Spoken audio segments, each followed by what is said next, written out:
Bien, hermanos, gracias al Señor. Hoy día una vez más seguimos con la resurrección, su naturaleza.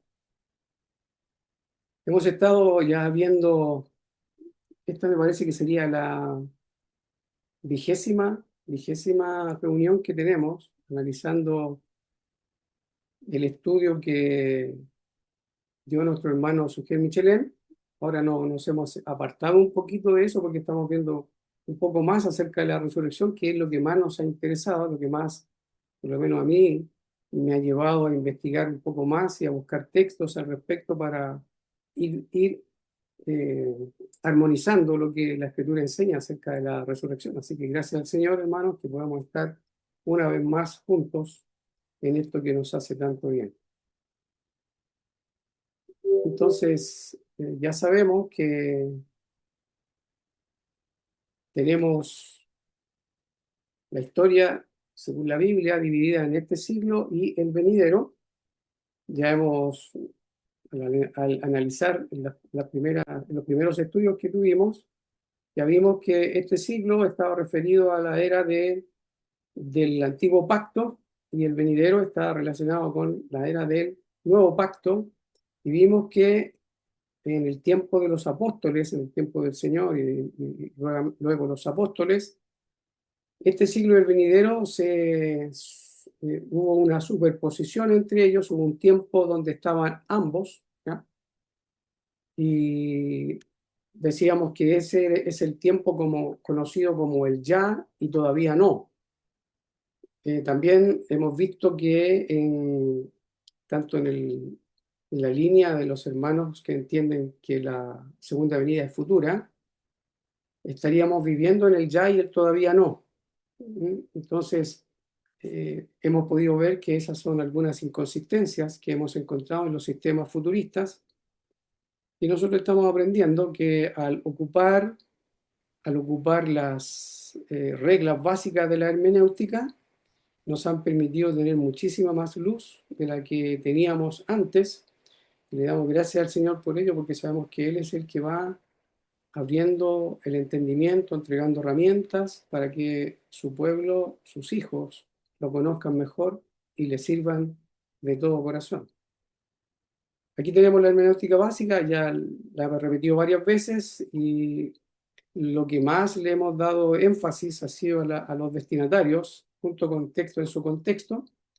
La relevancia de la audiencia hemos visto que es muy, muy importante. Todos los puntos que están acá son importantes, pero a nosotros nos ha servido mucho esto de los destinatarios y la relevancia de la audiencia, porque nos ubican en los lugares, en el tiempo y costumbres, etcétera, que a la luz de la misma Biblia podemos nosotros ir tomando esos datos e ir eh, tomándolos para analizar el contexto de mejor manera. También vimos de los géneros literarios, la analogía de la fe, muy importante, y que el Nuevo Testamento interpreta el Antiguo, más las ayudas que tenemos en diferentes versiones, los diccionarios, concordancias, etc. Además, hemos visto que nosotros no estamos haciendo una exégesis como debiera ser, ¿ya? Sabemos que es algo básico lo que estamos haciendo, ayudándonos entre todos. Y gracias al Señor que Él está ahí para ayudarnos, ¿ya? Los últimos estudios que hemos tenido, revisamos Juan capítulo 1, donde vimos que el, el nuevo nacimiento es una obra que hace Dios, es una obra interna que hace en el hombre, y de ahí vimos Juan capítulo 1, versículo 11 al 13, y estamos viendo entonces que esto es de una naturaleza eh, espiritual, celestial, divina, no es algo que el hombre haga, ¿ya? También esto lo comprobamos con Juan capítulo 3, el encuentro del Señor Jesucristo con Nicodemo, la necesidad de nacer de arriba, ¿ya? Y estuvimos analizando cómo cuando el Señor hablaba con muchos en su tiempo, cuando hablaba con muchos, no entendían el lenguaje de Él, un lenguaje espiritual, y así como maestros de Israel que deberían haber entendido el Antiguo Testamento, textos que hablaban acerca del nacer de nuevo, no, no lo entendieron correctamente, como en el caso de Nicodemo, Y sabemos que en Ezequiel 36, Ezequiel 37 y otros capítulos del Antiguo Testamento hablan del nuevo nacimiento, y aquí el Señor, hablando con principales del pueblo, maestros de Israel, no entendían aquello. Por eso que nos estamos empapando procurando empaparnos del lenguaje de la Biblia, el lenguaje espiritual, que es lo que nos va a ayudar a interpretar, nos va a ayudar a seguir interpretando pasajes que son un poco complejos para nosotros, que estamos ya, eh, desde que se escribió el Nuevo Testamento, casi 2000 años. Entonces, nos hace bien conocer el lenguaje de las Escrituras. También vimos Juan capítulo 6, donde el Señor habla diciendo que Él es el pan vivo que descendió del cielo.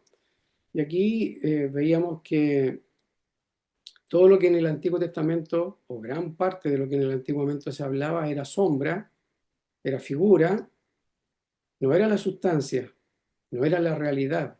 Entonces, aquí cuando el Señor contrasta el maná que recibieron los judíos, el pueblo de Israel en el desierto, eh, apuntaba hacia la esencia, hacia la realidad, que es el pan vivo, que es el Señor Jesucristo, el que da vida. ¿Ya? Y entonces, aquí también entendíamos que el lenguaje bíblico importa muchísimo a la hora de interpretar las escrituras. También, en Juan capítulo 6, estuvimos hablando de que el Señor dijo, mi carne es verdadera comida y mi sangre es verdadera bebida. También ahí decíamos lenguaje espiritual, lenguaje, en este caso, apuntando al sacrificio del Señor Jesucristo en la cruz, y que se come por la fe, no es algo físico. También vimos que el Señor dijo, yo soy la luz del mundo. Y de nuevo, lenguaje espiritual. No es que Él sea un sol físico, ¿ya? No, está hablando de que Él es el sol espiritual. En ese sentido es que deberíamos entenderlo todos nosotros. Y el mismo Señor también en estos capítulos de Juan capítulo 8, versículos de Juan capítulo 8, habla de que la carne, el juicio de la carne. También estuvimos comentando al respecto, cómo la carne se apresura a juzgar, etcétera.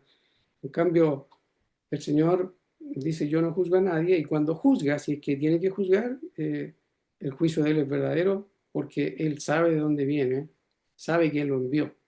Entonces también hacíamos la aplicación de la manera que deberíamos nosotros también de juzgar al respecto.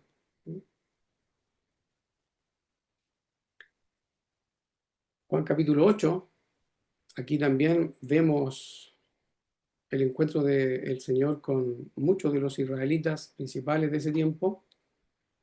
Ahí es donde el Señor en Juan capítulo 8, versículo 44, les dice que ellos son de vuestro padre el diablo, les dice el Señor a ellos.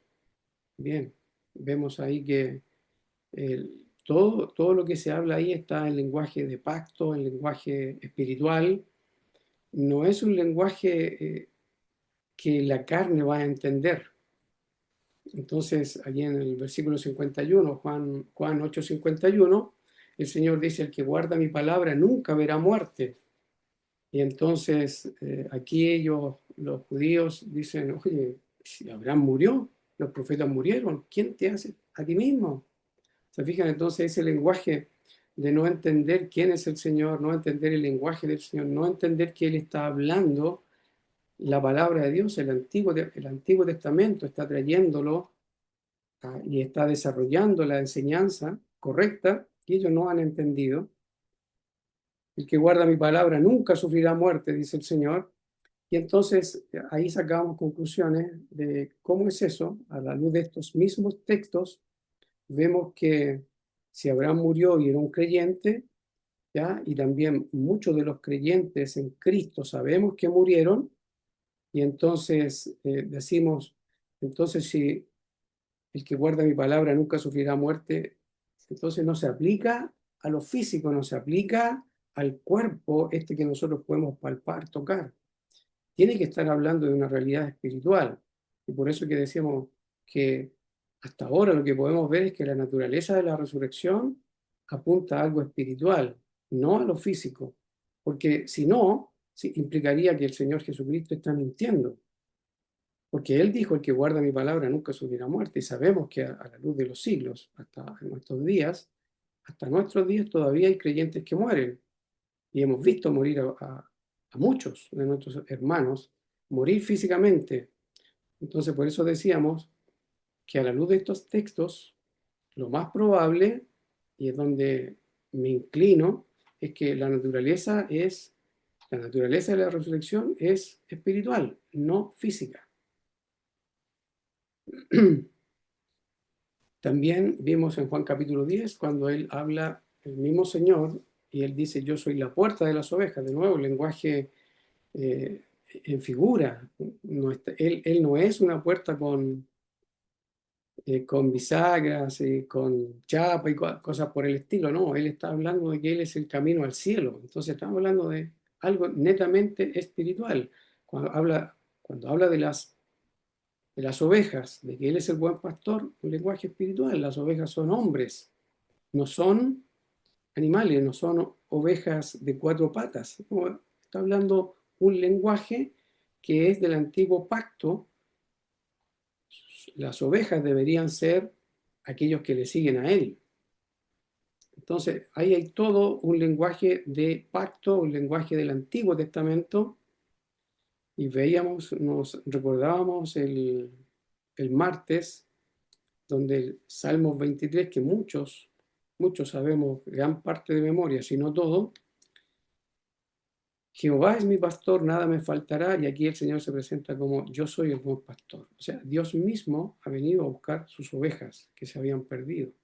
También está en el contexto. Y después pasamos por este Juan capítulo 11, donde el Señor habla acerca de que Él es la resurrección y la vida, y el contexto está en la muerte de Lázaro, que ya es el cuarto día, y el Señor ha llegado a la ubicación donde estaba enterrado, o sea, sepultado más bien, Lázaro, y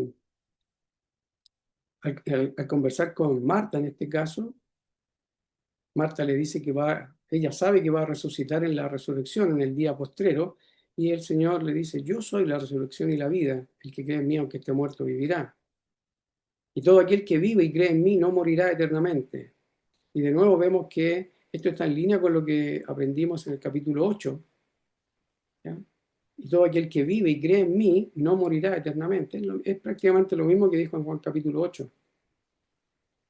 Y de nuevo, nos da a entender que, como el Señor dijo, mis palabras son espíritu y son vida, este es un lenguaje espiritual, no está hablando de que no va a morir nunca físicamente. No está contemplado aquí, por lo que podemos captar, una muerte física. Aquí lo que se contempla, el no morir eternamente, es que esa relación con Dios ya nunca más se va a romper, nunca más se va a separar.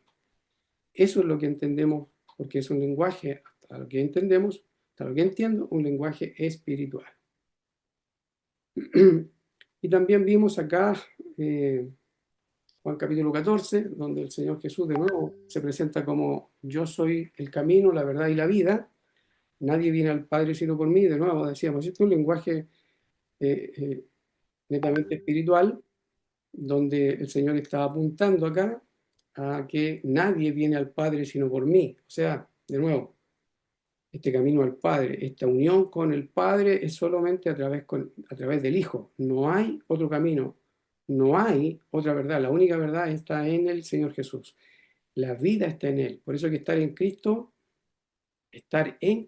como nos dicen las epístolas, es estar en una correcta relación con Dios. Lenguaje espiritual de nuevo. Aquí en Juan capítulo 15, de nuevo, yo soy la vid verdadera. Decíamos que esto apunta al Antiguo Testamento, una vez más, donde la nación de Israel era la vid, supuestamente debería haber dado fruto, no dio fruto, y aquí se presenta el Señor como la vid verdadera, y de nuevo decimos entonces eso del antiguo pacto En Isaías 5, entonces, era figura, era sombra del que había de venir. Todo apuntaba a nuestro Salvador, el Señor Jesucristo. Él es la vid verdadera, Él es el verdadero Israel, y es en Él en que nosotros podemos dar fruto. ¿Mm? Y entonces ahí está la imaginería aquí de yo soy la vid, vosotros los pámpanos. Entonces hay que estar en Cristo. Eso es lo que le explicaba el Señor a su audiencia allí en el siglo primero.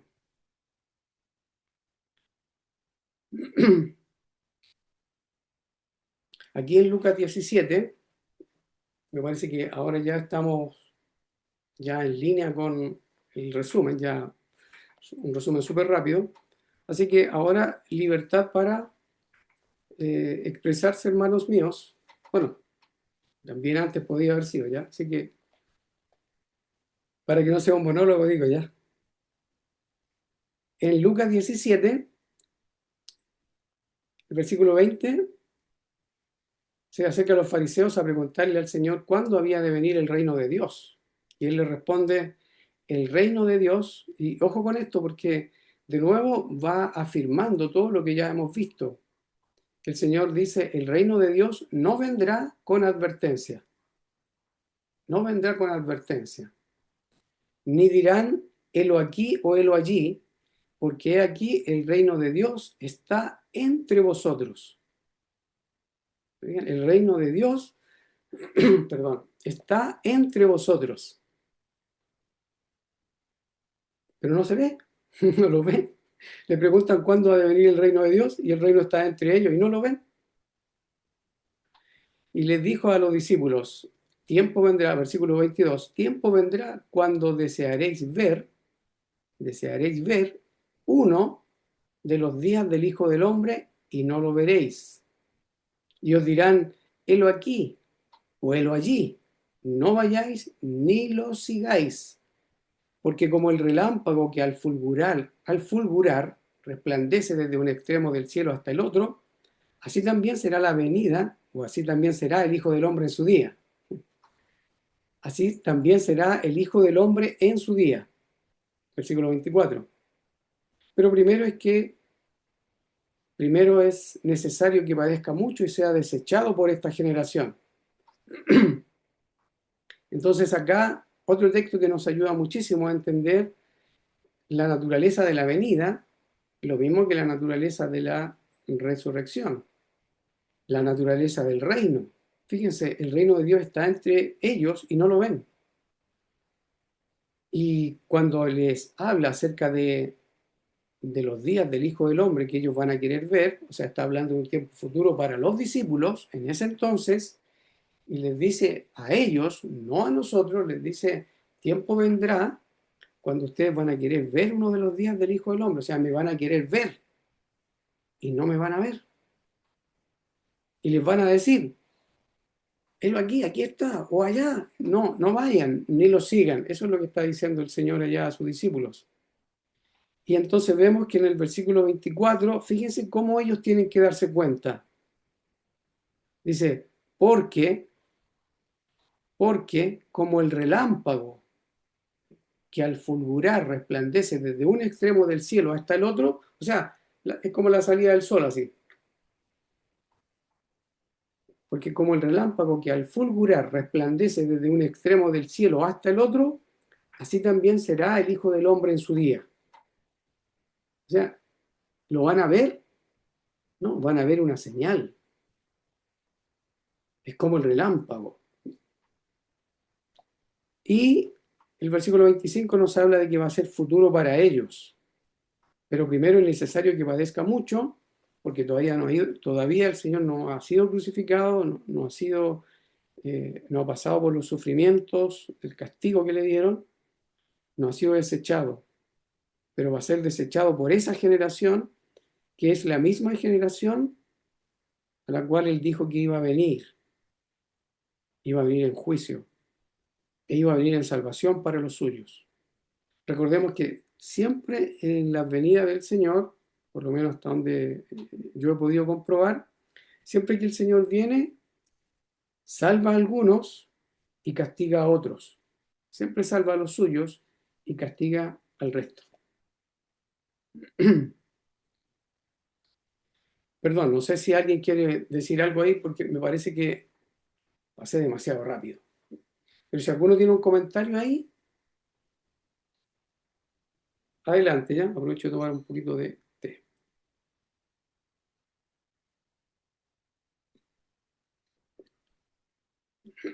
Hasta ahora yo voy bien, por si acá. Con Ya, todo lo que hemos visto los estudios anteriores, voy entendiendo bien hasta ahora. ok. Seguramente aquí lo que habría que dar énfasis en el versículo 20 de Lucas 17, porque el Señor dice, el reino de Dios no vendrá con advertencia. ¿Y, y cuál es la razón? Porque aquí el reino de Dios está entre vosotros.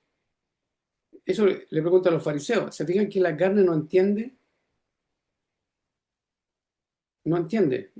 Y la otra vez lo dije, los fariseos bajo la ley tienen un velo.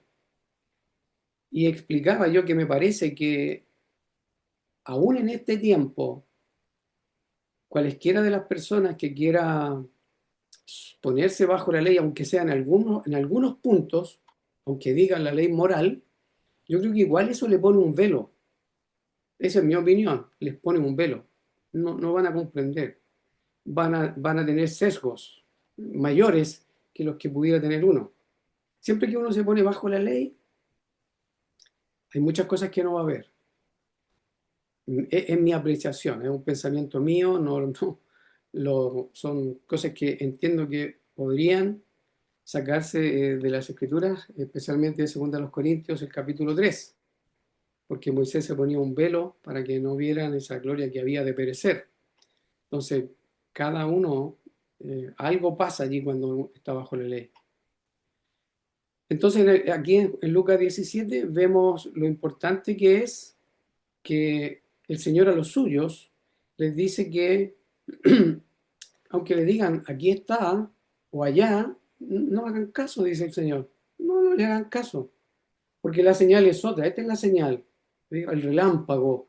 Y aquí vamos a ver que hace alusión también a Mateo 24. Así será la venida del Hijo del Hombre, como un relámpago que sale del oriente, ¿se acuerdan? Cuando analizamos Mateo 24 y 25, hablando de la segunda venida del Señor, todo iba a ser ahí en la generación de ellos. Y ojo, que aquí él dice, y os dirán, helo aquí o helo allí. Y aquí el versículo 23 se está dirigiendo a ellos. Y entonces en el contexto, a ver, ustedes me dicen si lo estoy interpretando correctamente o no, pero en el contexto yo deduzco que la venida del Hijo del Hombre, el Señor está dando a entender que va a ser en los días de ellos. Y obvio creo yo porque está en línea con todo lo que les ha enseñado a sus discípulos. Porque les dice a sus discípulos, tiempo vendrá cuando desearéis ver uno de los días del Hijo del Hombre y no lo veréis. ¿Por qué? Porque como el relámpago que al fulgurar resplandece desde un extremo del cielo hasta el otro, así también será el Hijo del Hombre en su día. A mí me da a entender que aquí se deja entrever que el Señor les está diciendo que va a pasar en el día de ellos, en su generación. Me parece a mí, ¿ya?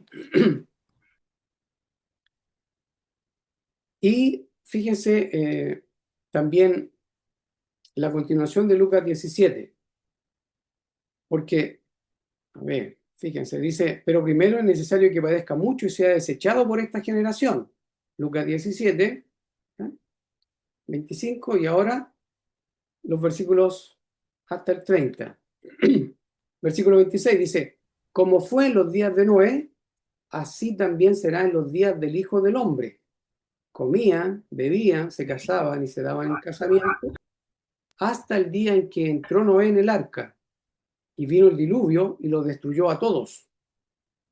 Asimismo, como en los días de Lot, comían, bebían, compraban, vendían, plantaban, edificaban. Mas el día en que Lot salió de Sodoma, llovió del cielo fuego y azufre y los destruyó a todos. así será el día en que el Hijo del Hombre se manifieste. Importante. También lo vemos esto en Marcos 13, Lucas 21 y Mateo 24, 25. Todo esto está en línea con lo que el Señor en otros contextos se los había enseñado ya a sus discípulos. Ahora, si analizamos acá lo que está diciendo el Señor, cómo en los días de Noé. Entonces, claro, los días de Noé nos traslada al tiempo del diluvio, a los días de Noé, cuando se puso a construir el arca, después que el Señor se le apareció y le dijo que tenía que construir el arca porque iba a venir el diluvio. Y el Señor dice, así también serán en los días del Hijo del Hombre. Entonces, perfectamente uno podría decir, oye, el Señor está preparando a sus discípulos para que esa arca espiritual, ellos ya estén claros de que mediante la predicación del Evangelio van a estar llamando personas a sus contemporáneos, llamándolos al arrepentimiento y a la fe en el Señor Jesucristo para entrar al arca, que es figura, el arca es figura, es tipo de nuestro Salvador, el Señor Jesucristo. Entonces, es allá, es como en los días de Noé. ¿Y cómo eran los días de Noé? Y aquí el Señor dice, comían, bebían, se casaban y se daban en casamiento, hasta, hubo un hasta. Y este es hasta el día en que entró Noé en el arca. Entonces, se recoge en el granero, ¿eh? Y los demás son destruidos. Es lo mismo que vimos también cuando estuvimos viendo la cosecha, la parábola de la cosecha o de la siega. Aquí es lo mismo, de nuevo, plena armonía con los versículos que ya hemos visto antes. Es hasta el día en que entró Noé en el arca. ¿Ya? Hay salvación, se salvan los justos, Noé, que halló gracia, y vino el diluvio y los destruyó a todos. Ahí está, es como. Ahora, sabemos que no fue por agua el castigo que recibió la ciudad de Jerusalén, más bien fue por fuego. Y eso nos va a servir también para analizar después otros textos en los cuales también tenemos que hincar el diente para poder masticar, madurar, alimentarnos de esta bendita palabra y poder crecer. ¿Ya? Entonces, salvación, Noé, retribución, venganza, el pago a los incrédulos. Y vino el diluvio y los destruyó a todos. El versículo 28, asimismo como en los días de Lot. ¿Se fijan? Igual, Lot tuvo que salir de Sodoma y llovió fuego del cielo y lo destruye. Entonces, cuando viene el Señor en su segunda venida, el Hijo del Hombre, viene, salva a algunos y destruye a otros, castiga a otros, salva a los suyos. Y el 30 entonces dice, así será el día en que el Hijo del Hombre se manifieste. Yo tengo una nota aquí que nos ayuda a entender que es tiempo de salvación y de juicio. Así sucedió también cuando vino el Señor en el año 70. Y con estos versículos, todos los que hemos visto hasta ahora, vemos que lo físico fue la sombra, la realidad es lo espiritual. El Antiguo Testamento era sombra, el Nuevo Testamento es la realidad, es la sustancia. Y esta es una de las normas que hemos tomado de otros hermanos y que entendemos que es de pleno sentido porque la misma Biblia enseña que el Señor Jesucristo les enseñó a los suyos todo lo que estaba escrito acerca de Él. Y todo lo que estaba escrito acerca de Él tenía cumplimiento. También hemos visto que cuando el Señor profetiza la destrucción, el día de venganza, el día del Señor, que iba a venir sobre la nación de Israel, en este caso Jerusalén, Judá y Jerusalén, el templo, él dijo que en ese tiempo se iba a cumplir todo lo que estaba escrito. Y los apóstoles no hablaban ninguna otra cosa que no fuera lo que el mismo Señor les enseñó. Él los comisionó, les enseñó y los comisionó para que vayan por el mundo y prediquen y enseñen todas las cosas que Él les mandó. Y ese era el encargo que recibieron los apóstoles y eso es lo que hicieron. Perdón. El apóstol Pablo, incluso hemos visto los versículos en Hechos 24 y Hechos 26, que él dijo que él no hablaba nada más de la esperanza que tenían los hijos de Israel. Todo lo que estaba escrito. Entonces, la escatología del Señor Jesucristo, la escatología de Pablo, de Pedro, de Juan el apóstol, de Juan el Bautista, es la misma. ¿Ya? Que de repente usen algunas palabras distintas o en algunos contextos distintos, pero está tomado todo del antiguo pacto conforme a las enseñanzas que el Señor les dio, porque fue Él quien les abrió el entendimiento para que comprendieran las Escrituras, según lo que aprendimos en Lucas capítulo 24. Entonces, estos versículos y muchos otros nos hablan de un lenguaje espiritual, un lenguaje bíblico que para nosotros era desconocido. Algo captábamos, pero nunca le habíamos puesto el énfasis en lo que significa la relevancia de la audiencia, el texto en su contexto y la analogía de la fe, porque yo personalmente nunca me ocupé, nunca me preocupé, ni me dediqué a analizar lo que la Escritura enseñaba. Siempre recibí de otros. Y cuando nuestro hermano Gilberto Miguel Rufat nos contaba y nos decía que muchos creyentes son replicadores nomás de lo que otros dicen, obviamente que yo tenía que ponerme el poncho porque yo estaba allí. Y hemos aprendido de él que cada uno tiene que hacerse responsable, bueno, de él y de otros, ¿ya? Que cada uno tiene que hacerse responsable de lo que cree y no culpar después a otros. Uno tiene que hacerse responsable y por eso que entendemos que la mejor manera es ayudándonos. Las dudas que tengamos, los comentarios que entendemos hasta en el corazón y queremos hablar, no nos reprimamos y que hablemos, digamos, de esa manera ayudamos a otros, nos ayudamos también a nosotros mismos. El hecho de que yo diga lo que creo me ayuda porque ustedes me pueden decir, hermano, y eso espero, que me digan, ¿sabes qué? Ahí me parece que estás equivocado o se ve de otra manera. Si lo hacemos siempre con respeto, no habría ningún problema.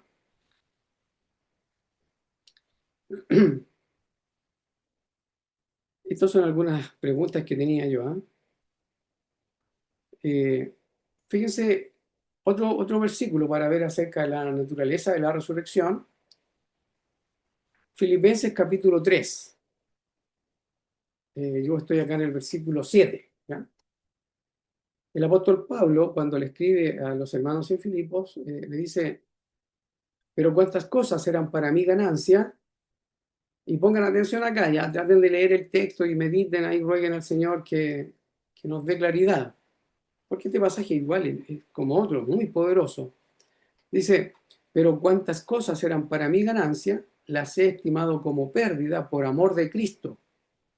Y ciertamente aún estimo todas las cosas como pérdida por la excelencia del conocimiento de Cristo Jesús, mi Señor, por amor del cual lo he perdido todo y lo tengo por basura para ganar a Cristo y ser hallado en Él, no teniendo mi propia justicia que es por la ley, sino la que es por la fe de Cristo, la justicia que es de Dios por la fe, a fin de conocerle, y el poder de su resurrección y la participación de sus padecimientos, llegando a ser semejante a él en su muerte, si en alguna manera llegase a la resurrección de entre los muertos. ¿Mm? ¿Qué les parece el texto? ¿Qué podríamos decir aquí, hermanos? El apóstol Pablo, entonces, él está contrastando en los últimos versículos expuestos aquí en pantalla, la propia justicia, que es por la ley, él es judío, obvio, y entonces está en esa lucha, ¿no es cierto?, de su propia justicia, querer imponerla, que es por la ley, y dice, no teniendo mi propia justicia que es por la ley. ¿Se fijan? Entonces, él está hablando como un judío. y ser hallado en él. Dice, no teniendo mi propia justicia. O sea, él tiene claro que la justicia que es bajo la ley no salva a nadie. Él lo tiene claro. ¿Por qué? Porque dice, sino la que es por la fe de Cristo, la justicia que es de Dios por la fe. Y aquí tenemos el contraste grande, amplio, entre la ley, la justicia por la ley, y la justicia que es de Dios por la fe. Ese contraste. Y de nuevo, pacto antiguo, nuevo pacto. Tenemos ahí. Y en cada página de las Escrituras generalmente vamos a estar viendo eso. Los odres viejos y los odres nuevos. El pacto antiguo, el pacto nuevo. La ley, la gracia. Entonces, bien importante tener en cuenta esos detalles. Y el versículo 10 dice, habla de a fin de conocerle y el poder de su resurrección. Mira, ¿te llama la atención eso?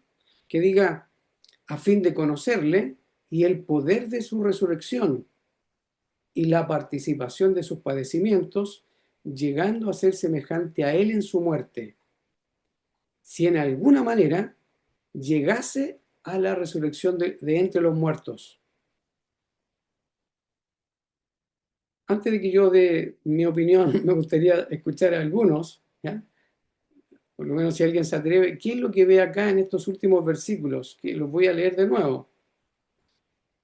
Versículo 9 dice, ser hallado en él, no teniendo mi propia justicia que es por la ley, sino la que es por la fe de Cristo, la justicia que es de Dios por la fe, a fin de conocerle y el poder de su resurrección y la participación de sus padecimientos, llegando a ser semejante a él en su muerte, si en alguna manera llegase a la resurrección de entre los muertos.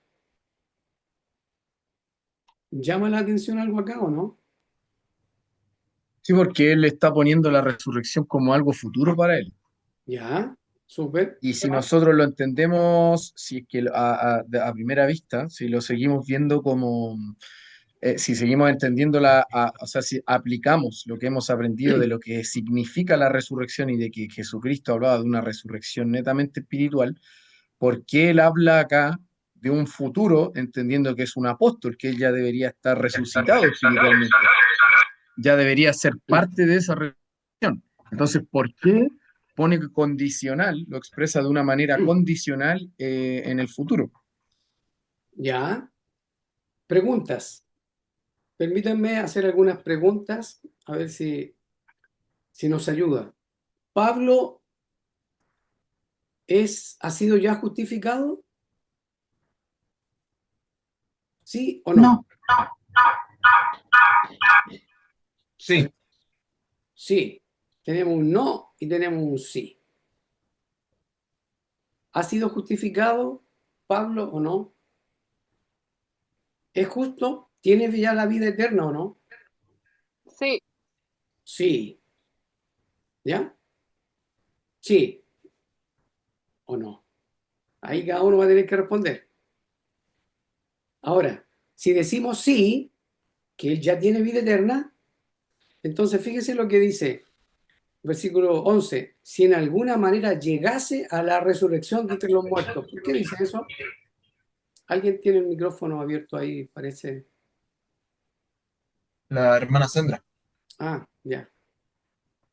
Mm, a ver si Sandra, adelante, hermana mía. Ya, ahora sí, te escuchamos. ¿se escucha? Sí, tiene eco, tú parece que tienes dos. Parece que tienes dos. Va a tener que Y silenciar. lo que pasa es que no tengo audio en el computador.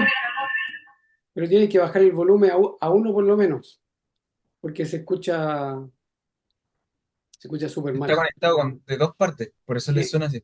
sí, sí, está con dos. Ahora, Ahí está mejor, un poquito mejor, ya. ya. Eso, ahí sí. Este,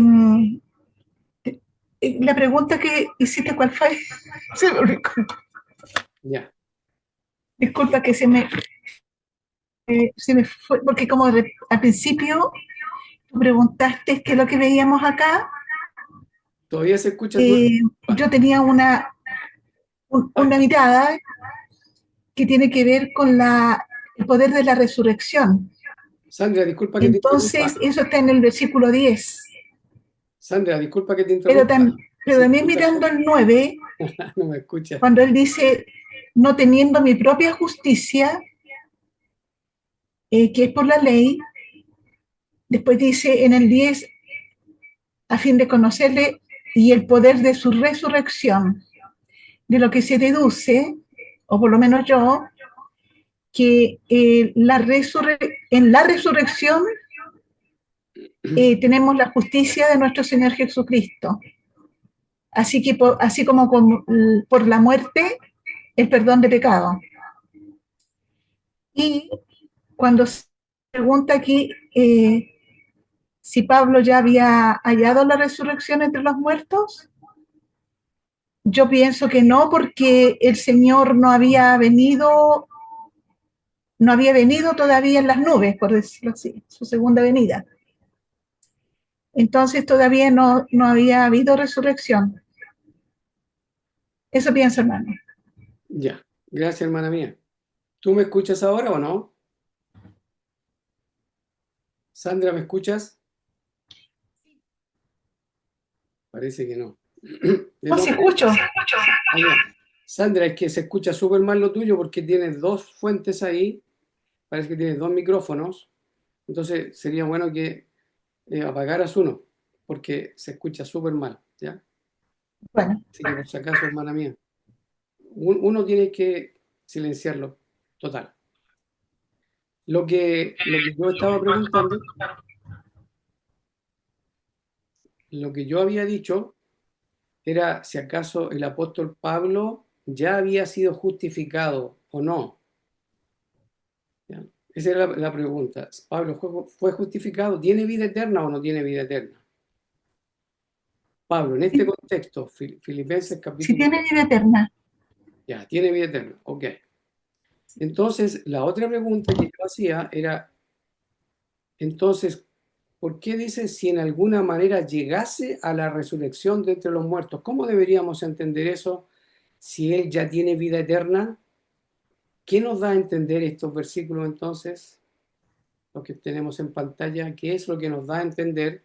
Porque él dice, si en alguna manera llegase a la resurrección de entre los muertos, ¿qué conclusiones podríamos estar sacando de estos versículos? Sí, a simple vista. A Adelante, simple Janet. vista, perdón. Adelante, Janet. Ah, disculpa. Bueno, lo que yo... Adelante, Janet. Espérate, Sandra, por favor. disculpa. Adelante, Janet. Sí, de lo que yo veo así a simple vista, ahí está hablando en el caso de que si él tuviera resurrecciones, si él llega a morir antes de la segunda venida. Es por lo menos lo que entiendo yo ahí con eso, Ya, que él tendrá resurrección, pero si él muere antes de la segunda venida. ya, ya, ok. Súper. Brian, adelante, hermano mío, y después Sandra.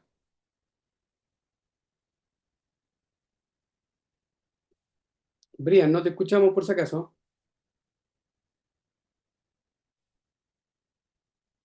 Perdón. No, es que yo a simple vista vería que la vida eterna y la resurrección no van como, no son lo mismo. Ya, A simple vista lo ya, responde. ok, gracias, Brian. Sandra, adelante.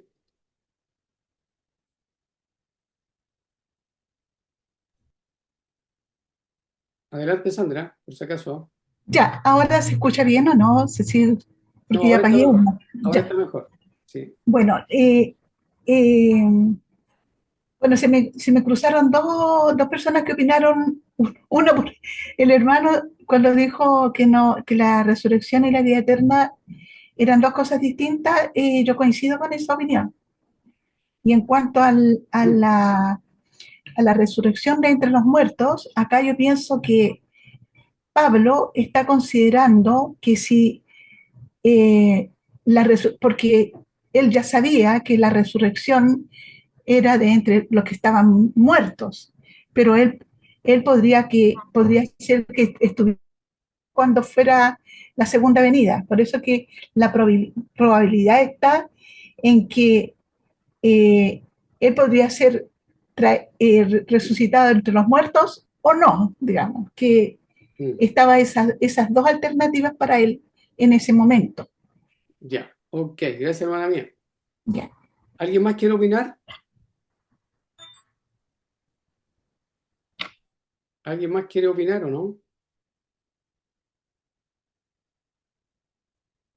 Ya, fíjense que es súper bueno lo que dicen, ¿ah? Porque me parece que estamos entendiendo prácticamente lo mismo. Cuando el apóstol acá, escribiéndole a los filipenses, entonces él dice, si en alguna manera llegase, ese llegase, ¿a quién se refiere? Si en alguna manera llegase, ¿quién llegase? ¿A quién se refiere cuando dice llegase? Si en Llegase a morir en el fondo. no, pero ¿a quién se refiere cuando dice Ah, el Señor. Pablo, si en alguna manera llegase? Claro, se refiere a Pablo, claro. Ah, Si en alguna manera llegase. ¿Quién llegase? Pablo. Entonces Pablo dice, si en alguna manera yo, Pablo, llegue a la resurrección de entre los muertos. Y como decía Ismael, esto es futuro para Pablo. Sabemos que Pablo es un creyente, sabemos que fue escogido, sabemos que tiene vida eterna, sabemos que cree en el Señor Jesucristo. Y entonces está hablando acá en futuro llegar a la resurrección. Y fíjense, de entre los muertos es lo que nos da mayor claridad. Llegase a la resurrección de entre los muertos significa que este era un acontecimiento que era futuro para Pablo. Y como ya hemos visto por otros versículos, y qué rico que aquí lo pudieron decir también, que se refiere al momento donde los que estaban en los sepulcros iban a resucitar.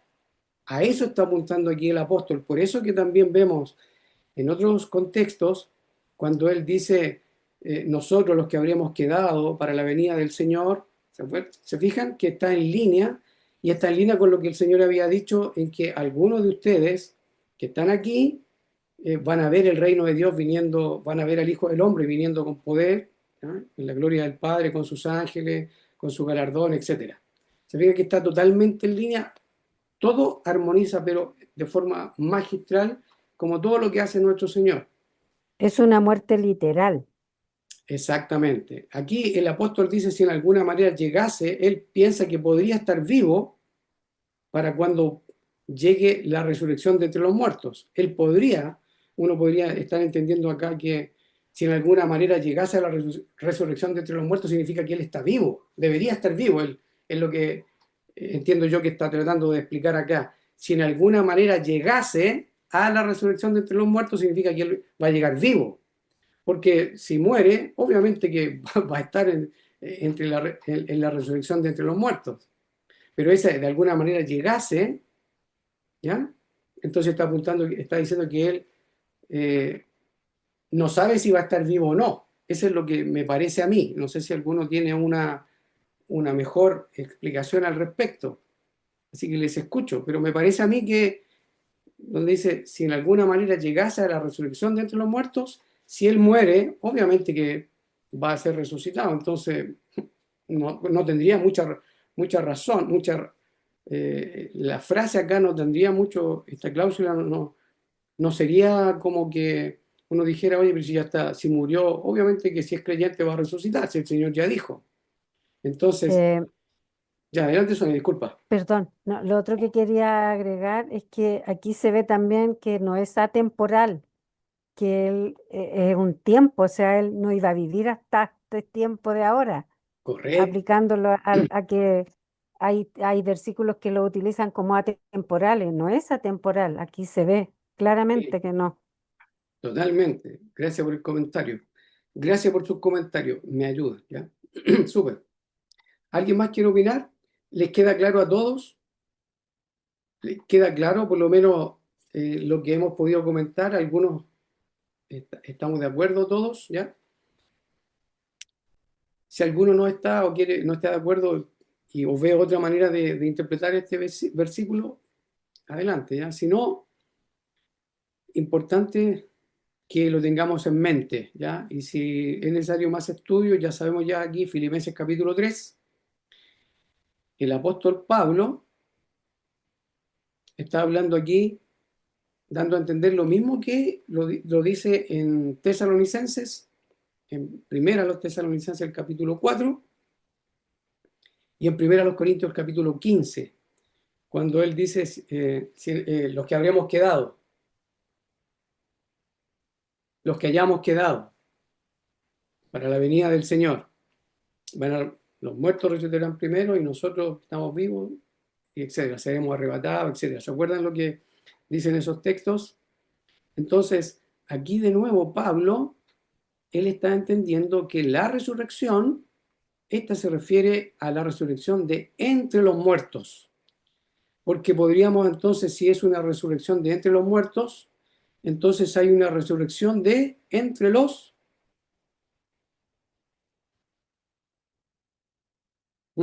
estos muertos, Vivos. de los vivos. claro, ¿se fijan? Claro, porque dice, y todo aquel que vive y cree en mí, no morirá eternamente.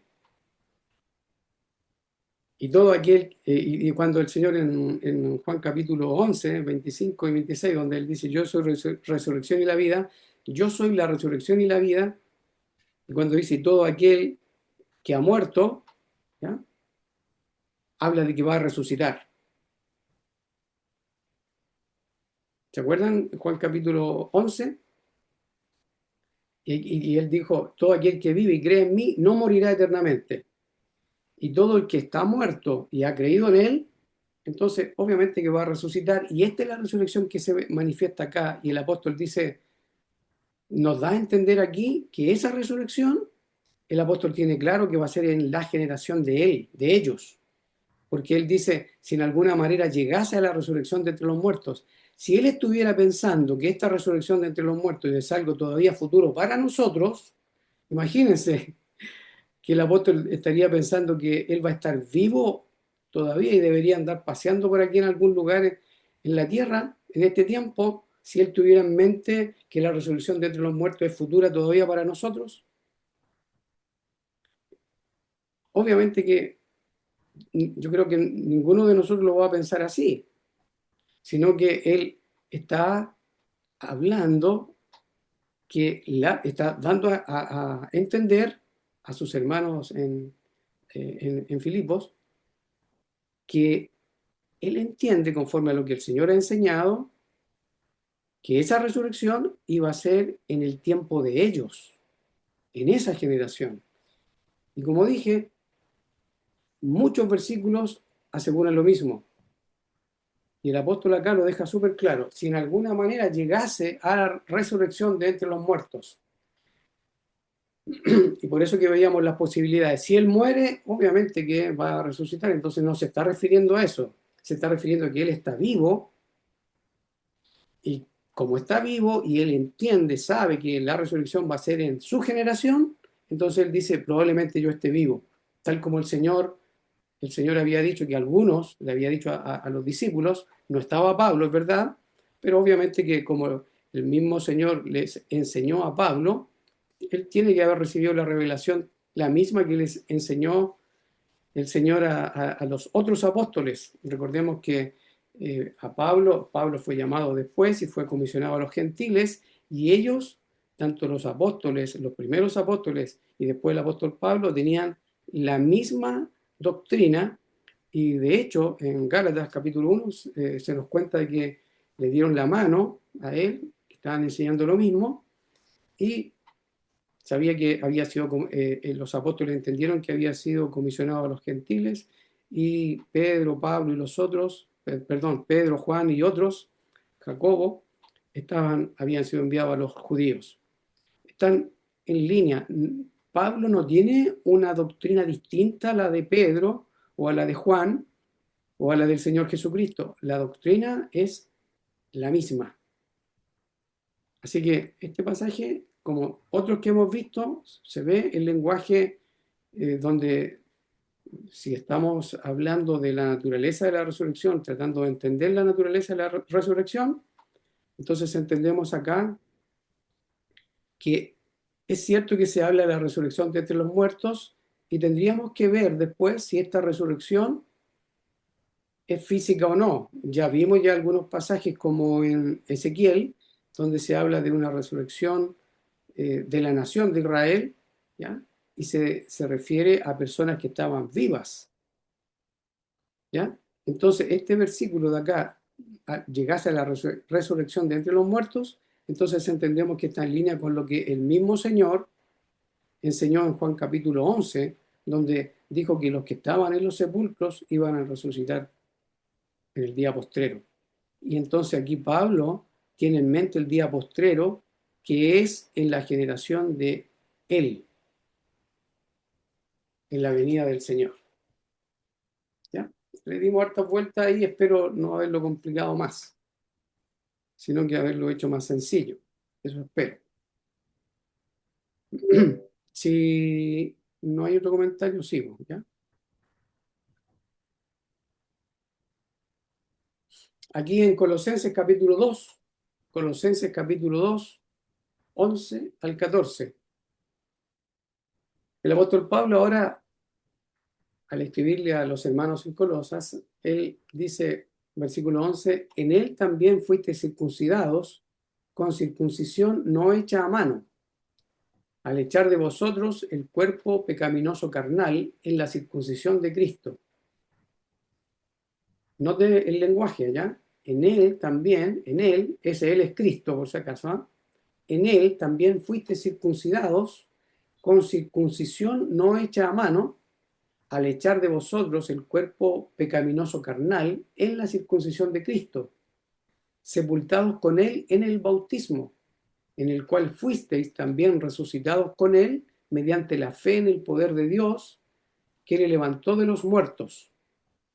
Y a vosotros, estando muertos en pecados y en la incircuncisión de vuestra carne, os dio vida juntamente con él, perdonándoos todos los pecados, anulando el acta de los decretos que había contra nosotros, que nos era contraria, quitándola de en medio y clavándola en la cruz. ¿Ya? Entonces acá, ¿qué vemos de nuevo? Vemos un lenguaje que está relacionado netamente con algo espiritual, algo que sucede en el interior del ser humano, porque habla de una circuncisión no hecha a mano. Entonces, esta es una realidad espiritual, circuncisión no hecha a mano. Al echar de vosotros el cuerpo pecaminoso carnal. Y entonces, si no entendemos que es un lenguaje de pacto, un lenguaje netamente espiritual, nos costaría mucho entender esto de una circuncisión no hecha a mano, al echar de vosotros el cuerpo pecaminoso carnal. ¿Qué es el cuerpo pecaminoso carnal? ¿Qué es la circuncisión de Cristo? Y después, el versículo 12, sepultados con él en el bautismo, en el cual fuiste también resucitados con él. O sea, ¿qué pasó ahí? ¿Cómo lo vamos a entender? Y claro, entendemos que esto es nada más que por la fe, tal como dice el versículo 12, mediante la fe en el poder de Dios que él levantó de los muertos. Es que todo lo recibimos por fe. Todo es un lenguaje que uno no lo ve con estos ojos físicos. Es lenguaje espiritual. Y el versículo 13 acá, y a vosotros estando muertos en pecados,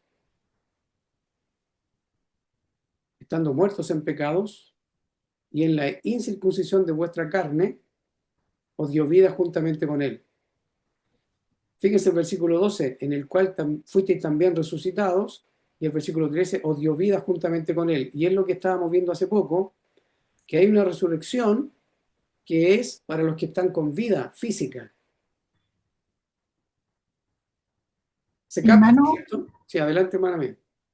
que en Colosenses 2:12, para apoyar lo que estaba diciendo usted recién, dice, son resucitados espiritualmente con Jesús. O sea, la palabra dice que es espiritual, espiritualmente. O sea, no podría ser de otra manera en realidad, porque la resurrección es en Cristo y Cristo es el Espíritu por medio de su Espíritu Santo. Por lo tanto, en Cristo es que somos resucitados espiritualmente, es una resurrección espiritual. No veo yo cómo podrías no ser espiritual. Eso me complica porque, como lo dicen tantas veces, como que yo no me puedo imaginar, y mi problema es al revés, que no me puedo imaginar que no sea espiritual. Ya, bueno, súper. Sí, lo repito porque yo hasta un tiempo, y no sé ustedes, pero yo hasta hace un tiempo, un par de 1 o 2 años atrás, yo creía en una resurrección física. ¿Ya? Entonces, al analizar todos estos textos que hemos podido ver, entonces vemos que la resurrección, el día de la resurrección, se refiere en lo que vimos según Filipenses capítulo 3. Ahí se refiere a que el apóstol está diciendo que hay una resurrección de entre los muertos, y ahí entendemos que es una resurrección en el día postrero, donde todos los muertos en Cristo van a resucitar, todos, de todas las edades hasta esa fecha, obviamente, van a resucitar. Y los que están vivos, los creyentes que estén vivos, ellos ya han sido resucitados. Entonces, por eso que decíamos, hay una resurrección que es mientras la persona está viva, ya resucitó. ¿Por qué? Porque creyó en Cristo. Entonces, si muere, claro, en el día postrero, como decía Pablo allí, si hubiese muerto él, entonces iba a resucitar en el día postrero. Pero él ya tenía la vida que el Señor prometió, porque dijo, el que cree en mí, aunque esté muerto, vivirá. Entonces, a esa resurrección de entre los muertos es la que estamos hablando. Ah, ¿Ya? porque Entonces, en Apocalipsis tampoco, cuando habla de la resurrección, habla de la resurrección de los que no creyeron, digamos que para hacer el juicio, para hacer, claro, por lo menos eso es lo que yo he visto ahí. Entonces no habla de resurrección de los que creyeron en él o los que murieron en él, habla solamente de la resurrección para juicio. esa es una resurrección de condenación. Exacto. Claro, sí, sí, sí, en el día postrero también. Entonces lo que estamos viendo acá es la naturaleza de la resurrección, que entendemos que si la persona está viva, como este texto nos enseña, ¿ya? Dice el versículo 12, en el cual fuisteis también resucitados con él, porque siempre toda bendición es con él o en Cristo, ¿ya? Os dio vida juntamente con él. Aquí tiene la persona que está viva físicamente, resucita cuando recibe la vida de Dios, cuando Cristo hace esa obra de nueva creación en la persona nace de nuevo, entra al reino, puede ver el reino, ve y entra al reino. ¿Ya? Así que, de nuevo, la naturaleza de la resurrección, acá nos debería quedar claro que esto está en línea con lo que el Señor dijo cuando se presentó ante las hermanas de Lázaro como la resurrección y la vida. Vida para los que están, la resurrección y la vida es vida para los que están separados de Dios. Resucitan, ¿ya? Reciben vida para volver a la comunión con Dios. Entonces, como vimos hace tiempo atrás, que lo más probable es que desde que Adán pecó, la Biblia siempre se ha ocupado de una resurrección en el sentido este de volverlos a la comunión con Dios. No, no tanto como muchos de nosotros pensábamos que se refería a una resurrección física. Porque si fuera una resurrección física, entonces los versículos que hemos visto en Juan capítulo 8, Juan capítulo 11, entonces cuando el Señor dijo que el que vive y cree en mí no morirá eternamente o no verá la muerte. ¿Se fijan? Entonces, tiene que ser lenguaje espiritual porque sabemos que muchos creyentes han muerto. ¿Ya? Ahora, aquí entramos también a pasajes que están en segunda de los tesalonicenses, el apóstol Pablo ahora enseñando a los hermanos acá en Tesalónica, y está hablando acerca de la venida de nuestro Señor Jesucristo. Cuando les escribe, segunda a los tesalonicenses, el capítulo 2,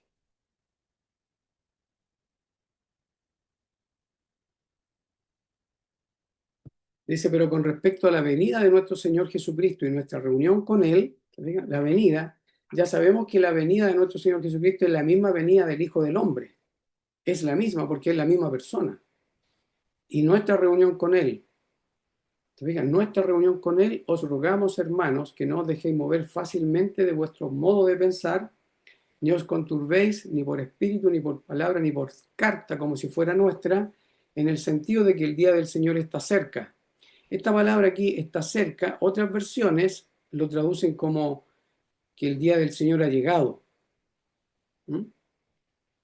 Ustedes ven la textual, la Biblia de las Américas, otros dicen que el Señor ha llegado.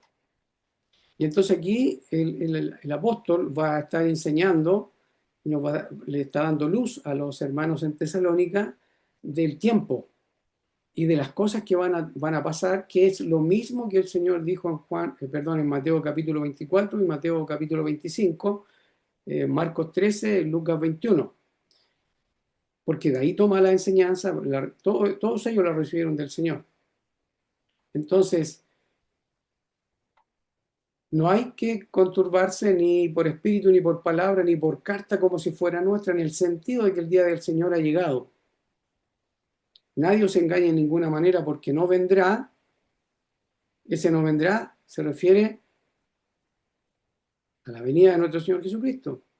No vendrá, dice el apóstol a sus hermanos en Tesalónica, no vendrá sin que antes venga la apostasía y se manifieste el hombre de pecado, el hijo de perdición,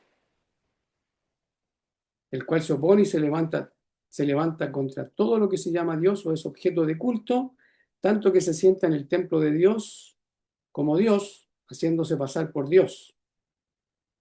Entonces, alguna de las cosas que podemos ver acá es que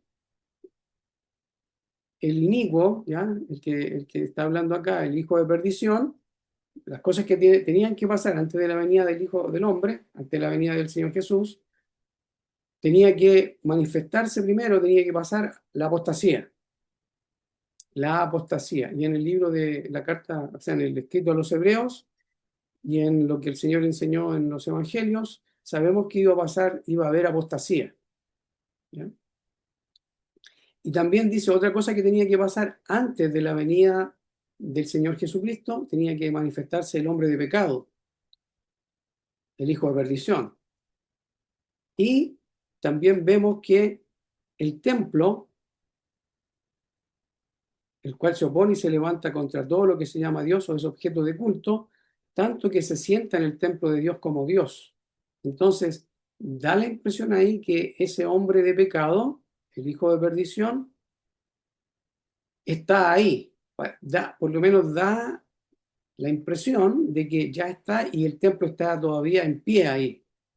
Se sienta en el templo de Dios como Dios. Entonces,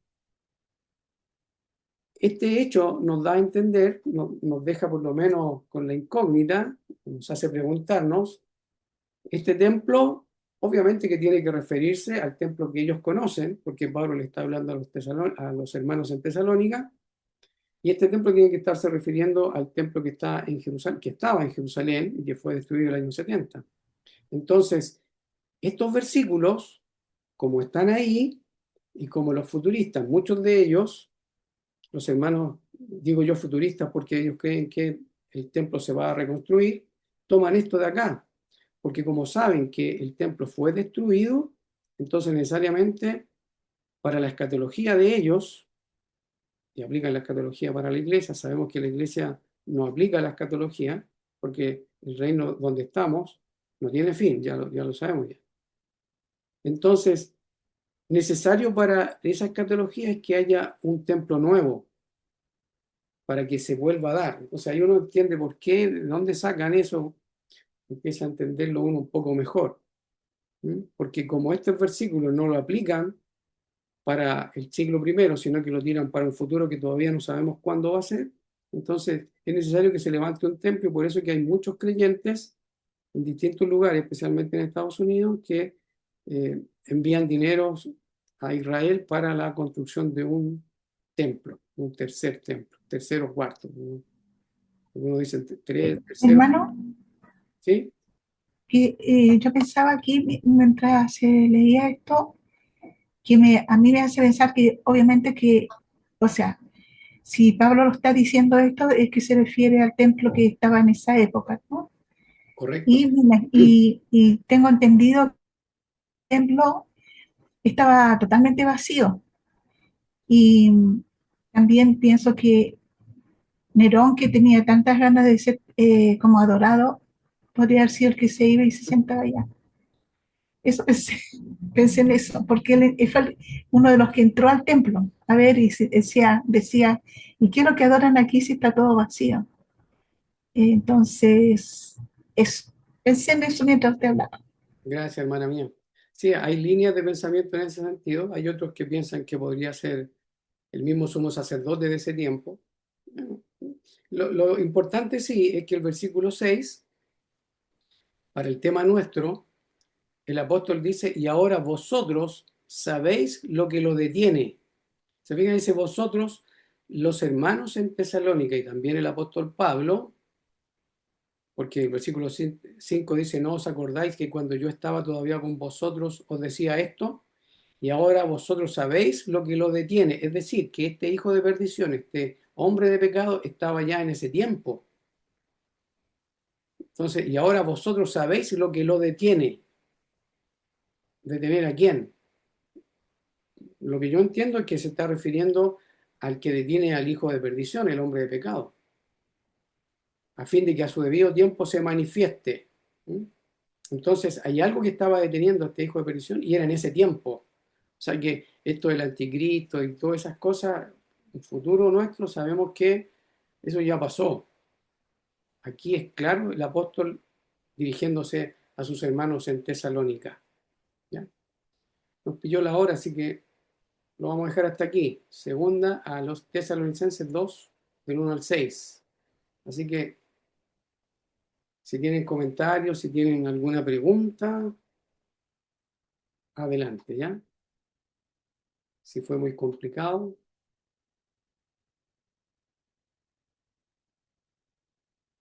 Así le explicaba que Kersi había tenido problemas. No, no es problema Kersi, ¿ya? No hay ningún problema. Están todos calladitos. Yo quería decir algo. Adelante, Sonia.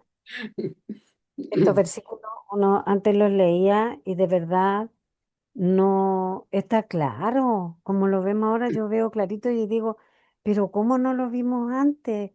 Y bueno, yo doy gracias al Señor por su misericordia y porque nos está abriendo los ojos y estamos corriendo el velo, gracias al Señor.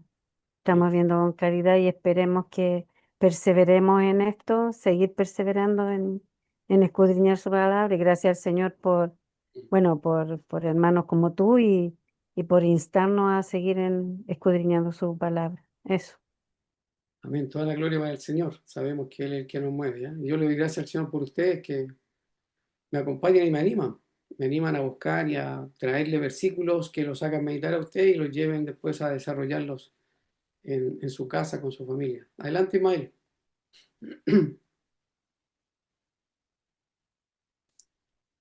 No, no he levantado la mano, solamente abrí la cámara. Ah, ya.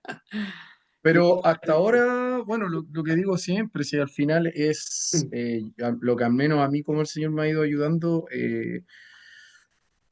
al ir apegándonos a la Biblia, no llegar con las ideas que uno tiene o con lo que uno quiere que diga o lo que uno le acomoda que diga, porque también es parte del engaño el convencerse de algo o querer hacer a la Biblia decir algo que no dice para yo poder seguir en mi comodidad, porque también, como dice la palabra, como dijo el Señor Jesucristo, la verdad nos va a hacer libres. Entonces, si lo que estamos aprendiendo es la verdad y es lo que entiendo de parte del Señor, claro que libera, claro que libera. Manera. Libera, uno afronta la vida cristiana de otra manera, con mucho más confianza, con mucho más, con mucho menos temor.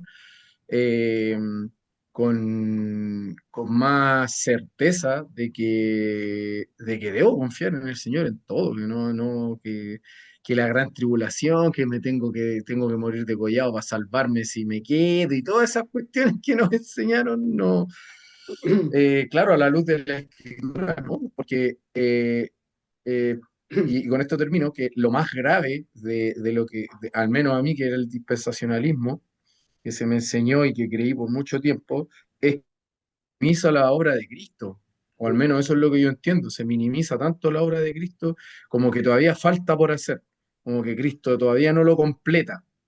Esa es como la sensación que me queda, como que, pero al entender que Cristo es el centro, que la salvación es por gracia y que todo está hecho en Él, que todo fue sujetado a Él, que Él venció y nosotros juntamente con Él y que el enemigo está vencido, los enemigos están vencidos y que estamos en tiempos de cosecha, pues, el trigo y la cizaña están ahí mostrándose y cobra mucho más sentido el por sus frutos los conoceréis. Entonces, entender que Cristo ya hizo todo, cobra sentido todo. Cuando ora y dice, confía en el mundo tendréis aflicción, pero confiad, yo he vencido al mundo. Ahí uno dice, ya, todo lo que me pasa en este mundo, el Señor me dice que yo confíe. Ya está listo todo, ¿no? Ya no tengo que preocuparme de Satanás, de que me tienta, ¿no? Si ya está derrotado. Ya. Ahora es mi relación con Dios la que importa. Amén. Así que eso. Gracias, hermano mío. Y acotar que, no sé si te entendí bien, pero dijiste algo de la cosecha. La cosecha igual sabemos que ya es pasado. La cosecha terminó cuando el Señor vino. Ahí fue la cosecha, con sus ángeles, resurrección, juicio, todo eso ya pasó. ¿Ya? En ese Sí, sí, sentido, sí. por si acaso. Me refería, claro, yo me refería en el tema de los frutos. Sí, eso Ya, ya lo habíamos sentado ya, que eso ya pasó para ellos en esa época, que para ellos aplicaba. correcto, era para que no quedara nada por ahí como que cerciorar, ¿ya? Cerciorarme. Ok, hermanos, estamos entonces listos para despedirnos. Había dicho yo el martes, dije que la resurrección se estaba efectuando, se estaba llevando a cabo. ¿Y por qué dije que la resurrección se estaba llevando a cabo? Porque los que estaban vivos estaban resucitando, recibían el Evangelio y resucitaban. En ese contexto quería aclararlo porque no, si no lo dije claro, ¿ya? Se refiere a eso, que en ese momento los que se convertían al Señor, los que el Señor alcanzaba, los que Él llamaba, ellos iban recibiendo la vida. El que cree en mí, ¿ya? El que vive y cree en mí no morirá eternamente. Entonces ellos están resucitando ahí, están volviendo a la comunión con Dios. Si entendemos que resucitar es volver a la comunión con Dios, ¿ya? Entonces nos va quedando mucho más claro, recibir vida para tener comunión. En Dios está la vida, así que esa es la idea, ¿ya? Que nos vaya guiando. Sé que tenemos que todavía ver otros textos, así que sigamos orando. Tenía algunos textos más acá para analizar, pero causa la hora, lo dejamos para el martes si el Señor permite. Eh, Sería súper bueno que avisaran a otros hermanos. Si creyeran distinto a nosotros, no es problema, porque si ellos tienen luz y si nosotros estamos equivocados, sería súper bueno que nos ayudaran, ¿ya? Sería súper bueno. Así que pasen el dato, se pueden unir, le envían el enlace, no hay ningún problema, ¿ya? Por si acaso. Nos despedimos. Chao Samuel, chao María José, chao Janet, Christopher, Dios te bendiga más. Que el Señor Andrés, les bendiga mucho, hermanos. Diana, Que Bendiciones. Chao, descansen. Buenas chao. noches. Buenas noches, Bendiciones, chao, bendiciones. chao. chaito a todos, Hermanos, Chao, bendiciones. Buenas bendiciones. noches. saludos, chao. Está el Jared. Jared, Bendiciones. Janet, bien. Que el Señor les bendiga. más lindo, está atento ahí. Gracias. Bendiciones, hermanos. Que el Señor les bendiga mucho. Chao, chao a todos. Chau, Chao, buenas chau. noches. Gracias.